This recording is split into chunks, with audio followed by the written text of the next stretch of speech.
रूप में आए थे गंगूरामोल के पास भिक्षा मांगने, मतलब भिक्षा ही हुई, वो मांग रहे हैं तो एक भिक्षा ही हुई। तो भगवान ने यथावत उनसे जगह मांगी थी, जगह की याचना की थी गंगूरामोल, जगह की याद नहीं की। हाँ, तो गंगूरामोला जी ने इनकार कर दिया था भगवान को जगह देने से।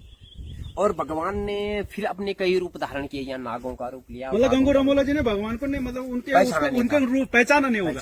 अच्छा, भगवान ने गंगूरामोला एक 52गढ़ का राजा था। हाँ, 52गढ़ की राजा थी गंगूरामोला महाराज ना। तो गंगूरामोला एक भगवान कृष्ण के प्रिय भक्त भी थे, पर पहचान नहीं पाए। कालियानाग। कालियानाग को तो यमुना नदी से भगवान कृष्ण ने यही तो भेजा था। जब बाल अवस्था में भगवान यमुना नदी पे गए थे, तो यमुना नदी से भगवान कृष्ण ने कालियानाग को बोला था कि तुम केदार खंड नामक स्थल चले जाओ।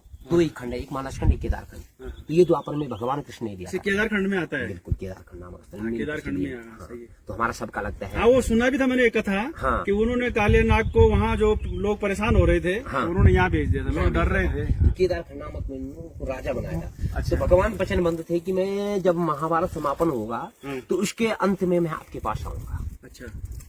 तो जब स्वर्ग रोहिणी से भगवान कृष्ण ने युधिष्ठिर महाराज को स्वर्ग की ओर भेज दिया था, तो बंदरपूछ होके निकला था। बंदरपूछ में कुमाऊं और उत्तराखंड बॉर्डर टच है। अब तो उत्तराखंड है, पहले मानस केदारखंड था। ये बॉर्डर टच है। अच्छा। कुमाऊं से ऊपर से पैदल मार गए यहाँ किले। तो वहीं से भगवान कृष्ण यहाँ आए थे। और भगवान कृष्ण जब यहाँ आए थे तो भगवान एक पंडित के रूप में आए थे। अच्छा। और गंगूरामोल से जगह मांगी थी, परीक्षा ली थी। तो जैसे बलि की परीक्षा ली थी भगवान कृष्ण ने, तो वो सेम वही भगवान वही चीज हो गई, वही चीज गंगूरामोल के साथ हुई। तो गंगूरामोल को भी अहंकार हो गया था। 52गढ़ का राजा था उस टाइम। सीधी सी बात है, आजकल लोग एक छोटे से घर का मालिक होता है तो उसमें अहंकार कर लेते हैं। तो गंगूरामोल एक ऐसा राजा था कि जिसके अधीन पूरी, मतलब ये हमारा जो 52गढ़ थे। 52गढ़ थे। और 52गढ़ में केदार खंड नामक स्थल का जो राजा था गंगूरामोला महाराज थे। और तब जाके भगवान ने यहाँ कई रूप धारण किए। फिर भी गंगूरामोल ने जगह देने से इनकार कर दिया कि मैं ना किसी को जानता ना पहचानता, मैं क्यों किसी को जगह दूं। यहाँ यथावत मेरा ही बिल्कुल बना, यथावत मेरा ही है।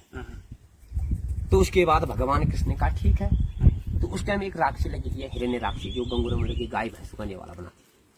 फिर गंगूरामोल ने शर्त बांधी कि अगर आप द्वारिकाधीश हो तो इस राक्षसी का वध करो। अच्छा। तो भगवान ने कहा ठीक है।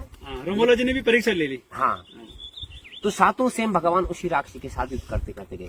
अच्छा, उसी को मारते मारते।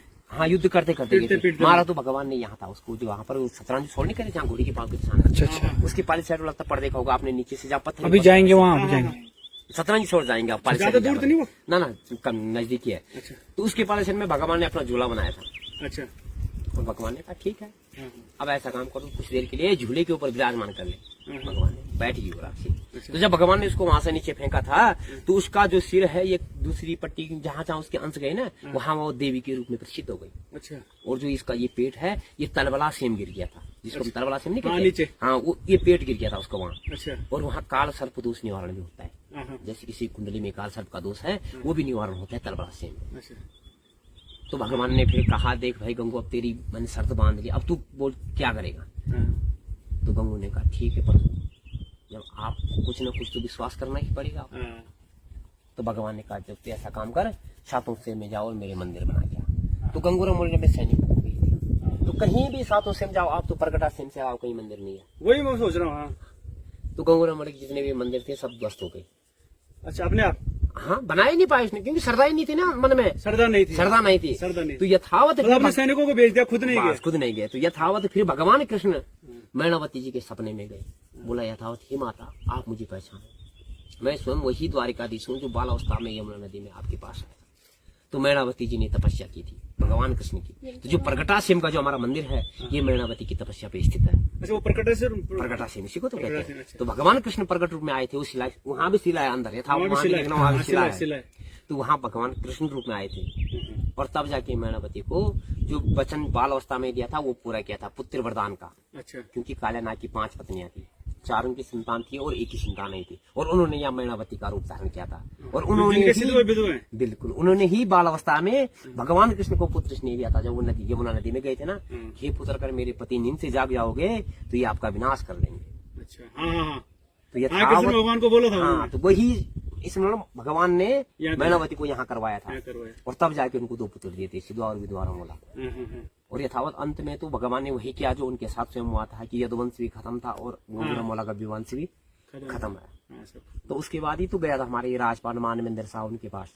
जो टिहरी रियासत के राजा हैं, वो आज भी उनके लिए बद्रीनाथ और सीएम धाम प्रसिद्ध है। प्रसिद्ध है आज भी है यथावत। इसका बद्रीनाथ में आज भी उनका ही दिया जलता है। बिल्कुल यथावत यहाँ आता है। उनका ही घी वहाँ पे। जो त्रिवर्षी हाँ, मेला जब लगता है स्टार्टिंग में जाता है ना। त्रिवर्षी मेला, तो त्रिवर्षी मेले की कमाई जाती है उनके यहाँ अच्छा, एक रात की। हाँ। अभी भी जला दो इसको। हाँ बिल्कुल जला दो आप, ला माचिस का। अभी भी जाती है। तो माचिस ऐसी ऐसी है? कहानी है यहाँ की। तब जाके सातों से में भगवान कृष्ण की शिला के रूप में ही पूजा होती है। तो उस टाइम यहाँ जो गंगूरमोला जी है ना, उनका जो परिवार यहाँ पूजा जाता है, राजवंश की तरफ से पूजा जाता है, एक राजा की वजह से। अच्छा अच्छा। बाद में जैसे कुमाऊं साइड उन साइडों में तो उनके जागर लगते हैं, हाँ हाँ हाँ, देवता है प्रसिद्ध देवता हमारे यहाँ भी है। लगते हैं। हाँ गंगूरमोला के और नागराजा का वो लगता है ना, हाँ घंडियाला। गणिया। हाँ तो हमारे यहाँ भी होता है। हाँ हाँ रमोला जी की कथा चलती है उसमें। हाँ बस यहाँ नहीं होती। अच्छा यहाँ नहीं अच्छा, होता। यहाँ नहीं यहाँ होती। प्रधान वही है भगवान का। तो मतलब यहाँ नागराजा नहीं बस यहाँ नचाते? नागराजा बस, और कोई नहीं है। तो उनकी कथा कौन सी चलती है?